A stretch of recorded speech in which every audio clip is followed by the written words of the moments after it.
لیکن ان خطا کاروں میں بہتر لوگ وہ ہیں جو خوب توبہ، غلطی ہو گئی توبہ. اور ایک اور حدیث میں آپ کو بتاؤں گا، یہ نہیں ہے کہ پھر کبھی وہ غلطی نہ ہو. اس وقت آپ یہ لگا لیں اپنے اوپر یہ کام میں نے نہیں کرنا، اور ایک دفعہ وہ کام چھوڑ دیں تو توبہ ہو. پھر اگر کچھ عرصے کے بعد پھر کہیں آپ جذبات کے رو میں بہ گئے، پھر کہیں کو برے اثرات جو ہے وہ پڑے، پھر غلطی ہو، کوئی بات نہیں، پھر ہو گیا. تواب اسی لیے کا بار بار بار بار بار بار توبہ. تو کل بنی آدم خطاؤون وخیر الخطائین التوابون. دوسری حدیث یہ بھی ابن ماجہ اور بہقی میں ہے، حضرت عبداللہ ابن مسعود رضی اللہ تعالی عنہ، التائب من الذنب کمن لا ذنب له. گناہ سے توبہ کرنے والا ایسے ہے جیسے اس نے کبھی گناہ کیا ہی نہیں. دھل جاتی ہے، تختی دھل گئی، سچے نے تختی لکھی تھی اس کو دھو دیا.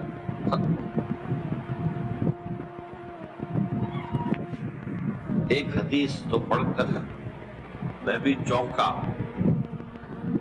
یہ اصل میں اسلوب ہے بیان کا، بتانے کے لیے کہ تمہارے دلوں کے اندر مایوسی کا غلبہ نہ ہو. مایوس اصل میں جو ہے مایوسی یہ ابلیسیت ہے، نوٹ کر لیجیے. مایوسی ابلیسیت کی کا عکس. ابلیس کہتے کسے جو مایوس ہو گئے؟ ابلیس سب سے بڑھ کر مایوس ہے وہ ابلیس. اسے معلوم میرا چھٹکارا تو نہیں ہے،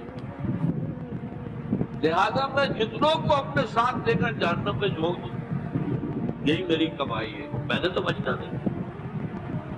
تو ابلیس کہتی ہے جو انتہائی مبلس، جو رحمت خدا بندے سے مایوس. اب اس کو دور کرنے کے لیے حدیث سنیے، اور یہ حدیث مسلم شریف کی ہے، صحیحین کے اندر، حضرت ابو ہریرہ سے. حضور فرماتے ہیں والذی نفسی بیدہ، قسم ہے اس ذات کی جس کے ہاتھ میں میری جان ہے، لو لم تذنبوا، اگر تم لوگ گناہ نہ کرتے، لذهب اللہ بکم، تو اللہ تعالیٰ تمہیں لے جاتا کہیں اور، وَلَجَاءَ بِقَوْمٍ يُذْنِبُونَ، اور پھر کسی ایسی مخلوق کو پیدا کرتا ہے جو گناہ کرتے، فَيَسْتَغْفِرُونَ اللَّهَ، اور پھر وہ اللہ سے استغفار کرتے، توبہ کرتے، وَيَغْفِرُ لَهُمْ، اور اللہ تعالیٰ انہیں معاف کرتے. اسی سے ملتی جلتی ایک حدیث ہے، یہ امام احمد اور امام بہقی لائے ہیں، اور اس کے راوی حضرت علی ہے رضی اللہ تعالی عنہ. ان اللہ یحب العبد المؤمن المفتن التواب. ان اللہ یحب، اللہ تعالی محبت کرتا ہے اپنے اس بندے سے، العبد المؤمن، جو مومن ہو. اس کی ایک اور بڑی پیاری حدیث آئے گی، المفتن التواب، جو بہت فتنوں میں مبتلا ہو جاتا ہو اور پھر بہت توبہ کرتا ہو. مفتن التواب، لیکن شادی کرتا ہو، رجوع کرتا ہو، پھر اللہ کے حضور میں حاضر ہوتا ہو، پھر معافی مانگتا ہو. اللہ تعالیٰ کا اپنا ایسا بندہ بہت پسند. اب میں کچھ اور حدیثیں آپ کو سنا رہا ہوں. توبہ کا دروازہ دو اعتبارات سے کہا گیا ہے کہ ایک وقت آنے پر بند. ایک حدیث کے تو الفاظوں میں نوٹ کر کے نہیں لایا ہوں کہ اللہ تعالیٰ نے توبہ کا ایک دروازہ اتنا چوڑا کھلا رکھا ہوا ہے کہ جس کو عبور کرنا جو ہے وہ سال ہر سال میں ممکن ہو، اور یہ بند نہیں ہوتا جب تک کہ سورج مغرب سے گزرتا۔ یہ قیامت کی جو آخری قریب قیامت کی جو آخری نشانیاں ہیں، وہی حدیث میں آپ کو سنا رہا ہوں، عن ابی ہریرہ رضی اللہ تعالی عنہ، اور یہ مسلم شریف کی روایت ہے، من تاب قبل ان تطلع الشمس من مغربها تاب اللہ علیہ، سورج کے مغرب سے طلوع ہونے سے قبل جو لوگ توبہ کریں گے اللہ تعالیٰ، البتہ جب وہ قیامت کی وہ نشانی ظاہر ہو جائے کہ سورج مغرب سے طلوع ہو رہا ہے، اب دروازہ ہے توبہ کا۔ اب اس کے بعد اگر توبہ کرتا ہے تو اللہ تعالیٰ اس کے توبہ کو، یہ تو اجتماعی سطح پر ہوئی۔ انفرادی سطح عن عبداللہ بن عمر رضی اللہ تعالی عنہما عن النبی صلی اللہ علیہ وسلم قال ان اللہ عز وجل يقبل توبۃ العبد ما لم يغرغر،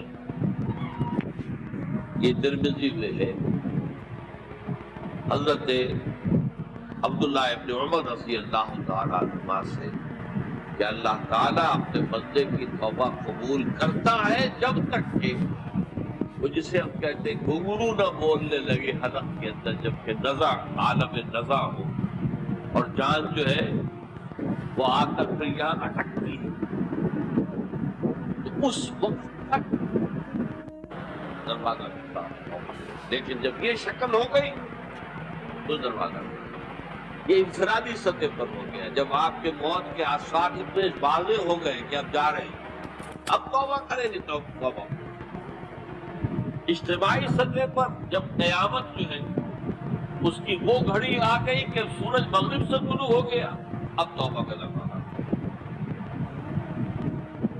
ایک اور حدیث ہے جو میں نے بہت مرتبہ اس کا ترجمہ کو آپ کو بہت دفعہ سنایا ہے، آج میں چاہتا ہوں اس کو پورے متن کے ساتھ آپ کے سامنے۔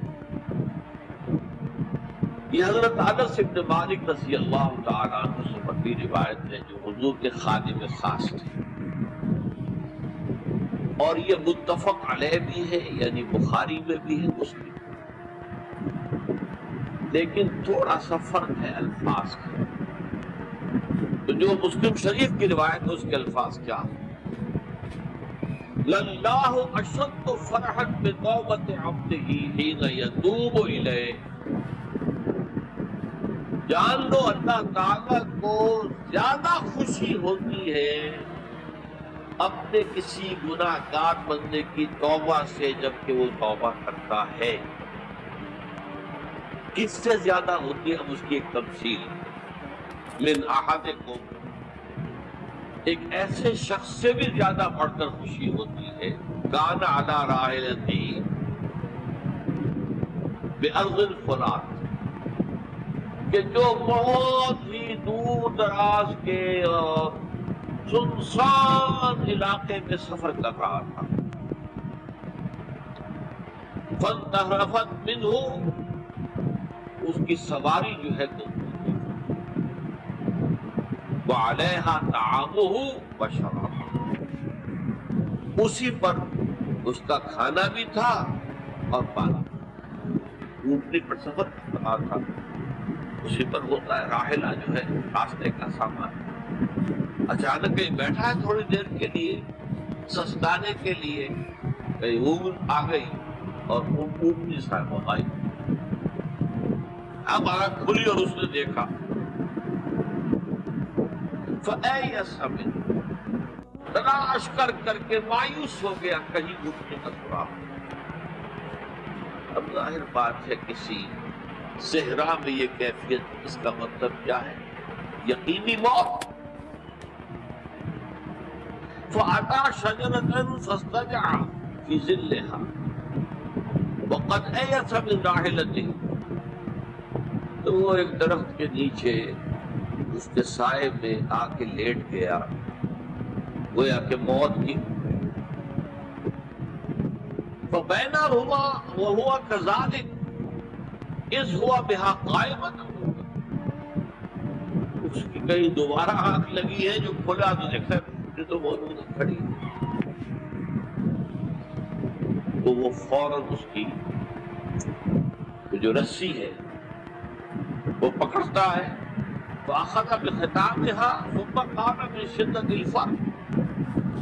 اب جو اسے مسرت ہوئی اس کا آپ اندازہ کر سکتے، ایک یقینی موت کا معاملہ آ چکا تھا، اور اچانک اللہ تعالیٰ نے کوئی بھی جو ہے وہ واپس دلا دی۔ تو وہ کہنا تو یہ چاہتا تھا، اللہ تو میرا رب ہے، میں تیرا بندہ ہوں، لیکن جسے ہم کہتے ہیں کہ کسی کی انتہا فرد مسدت ایسی زبان لڑکھڑائی کہ اس نے کہا اللہم انت عبدی وانا ربک، اے اللہ تو میرا بندہ ہے میں تیرا رب۔ یہ کہتے کیا ہے فرد مسرت، جس سے آپ خوشی کی انتہا کہ جس میں انسان جو ہے اتنی بڑی